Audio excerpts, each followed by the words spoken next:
И, к слову, о комфортной городской среде, жители республики начинают активнее подключаться к выбору территорий для благоустройства в следующем году. Это и неудивительно, проектов много, но какие общественные места стоит привести в порядок прямо сейчас, лучше знают местные жители. К примеру, этот участок в Эжвинском районе столицы, за который можно проголосовать, единственный пешеходный по улице Славы. Его состояние и доступность для маломобильных граждан сейчас оставляют желать лучшего. И благодаря активности жителей он может преобразиться.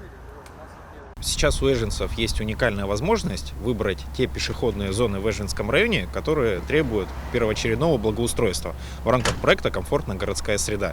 Сейчас еще идет голосование, то есть граждане могут посмотреть, зайти на сайт, выбрать участки, которые они считают надо сделать в первую очередь, проголосовав за них и, соответственно, дать администрации поручение вот эти участки выполнить ремонтные работы в 2022 году в первую очередь. Напомним, голосование продлится до 30 мая. Кроме Сыктывкара, выбрать места для благоустройства можно в Ухте, Усинске, Воркуте, Сосногорске, Инте и Печоре.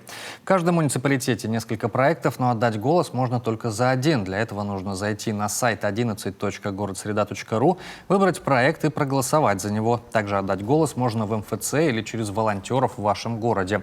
Их легко узнать по синим курткам и планшетам.